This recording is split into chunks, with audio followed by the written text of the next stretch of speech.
Guys, welcome back to Gentle Milestones. I hope you all are doing well. അപ്പം ഇന്ന് ഞാൻ നിങ്ങളോട് സംസാരിക്കാൻ പോകുന്നത് ഒരു റോസാ ഫ്ലവറിനെ കുറിച്ചാണ്.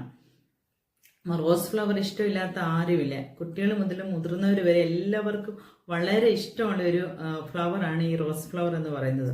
അപ്പം അതിൻ്റെ മണം ആസ്വദിക്കാനും എല്ലാവർക്കും ഇഷ്ടമാണ്.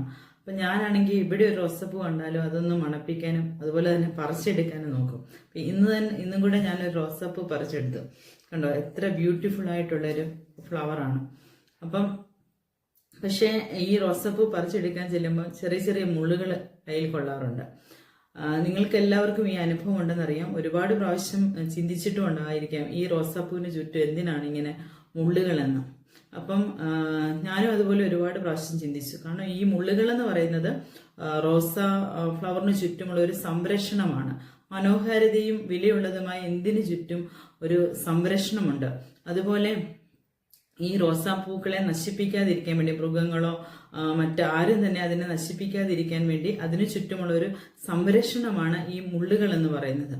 അപ്പം ഈ മുള്ളുകൾക്കിടയിലാണ് ഈ റോസാപ്പൂ ഏറ്റവും മനോഹരമായി വിടർന്ന് ഇങ്ങനെ പ്രകാശിച്ച് നിൽക്കുന്നത്.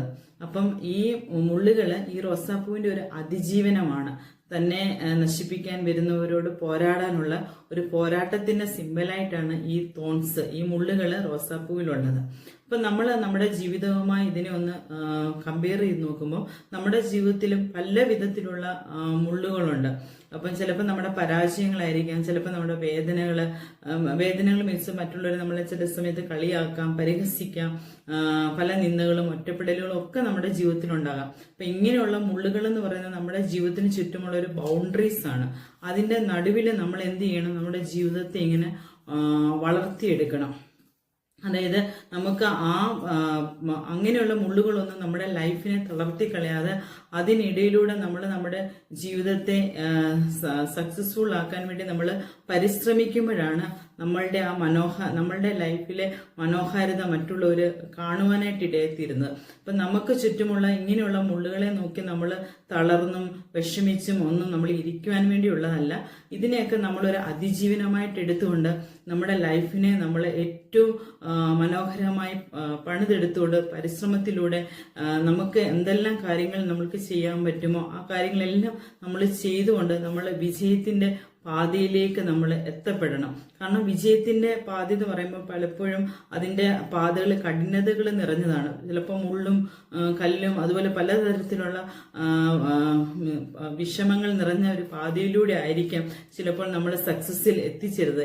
എല്ലാവരും സക്സസ്സിൽ എത്തിച്ചേരുന്നതിന് മുമ്പ്, വിജയത്തിൽ എത്തിച്ചേരുന്നതിന് മുമ്പ് അവരുടെ പാതകൾ വളരെ സ്മൂത്ത് അല്ലായിരിക്കാം. അപ്പൊ അതുകൊണ്ട് ഈ നമ്മുടെ വിജയത്തെ നമ്മൾ ഇഷ്ടപ്പെടുന്ന പോലെ അതിന് പ്രചോദനമായിട്ട് നമ്മുടെ ലൈഫിലെ എന്തൊക്കെ കഠിനതകൾ, എന്തൊക്കെ മുള്ളുകൾ, എന്തൊക്കെ വേദനകൾ നമ്മുടെ ജീവിതത്തിൽ ഉണ്ടായിരുന്നോ അതിനെ നമ്മൾ സ്നേഹിക്കാൻ പഠിക്കണം. അപ്പൊ അങ്ങനെ നമ്മൾ ഈ വേദനകളുടെ ഇടയിലൂടെ നമ്മുടെ ജീവിതത്തെ പടുത്തുയർത്തി അനേകർക്ക് പ്രയോജനമുള്ള ഏറ്റവും ബ്യൂട്ടിഫുൾ ആയിട്ടുള്ള ഒരു സൗരഭ്യമുള്ള ഒരു പൂവായിട്ട് നമ്മുടെ ജീവിതത്തെ നമ്മൾ വളർത്തിയെടുക്കണം. അങ്ങനെയാകുമ്പോൾ എന്താണ്, അങ്ങനെയുള്ള ഒരു വിജയത്തിന് ആഴമുള്ളതായിരിക്കും. അപ്പൊ നമ്മുടെ ജീവിതത്തിൽ പിന്നീട് നമുക്ക് എന്തൊക്കെ വിഷയങ്ങൾ വന്നാലും നമ്മൾ ഭയങ്കര സ്ട്രോങ് ആയിരിക്കും, നമ്മൾ ഭയങ്കര കരുത്തുള്ളവരും മറ്റുള്ളവർക്ക് നമ്മുടെ ലൈഫ് ഒരു ലെസൺ ആയിരിക്കും. അപ്പൊ അതുകൊണ്ട് നമ്മുടെ ലൈഫിനെ നമ്മൾ അങ്ങനെ വളർത്തിയെടുക്കണം. അതുപോലെ ഓർക്കുക, ഏറ്റവും മനോഹരമായ റോസാപ്പൂ വിടർന്നു നിൽക്കുന്നത് ഏറ്റവും കൂർത്ത മുള്ളുകൾക്കിടയിലാണെന്നുള്ളത്. അപ്പൊ അതുപോലെ അപ്രകാരം നമ്മുടെ ലൈഫിനെ നമുക്ക് ഏറ്റവും മനോഹരമായ രീതിയിൽ മുമ്പോട്ട് നയിക്കാം.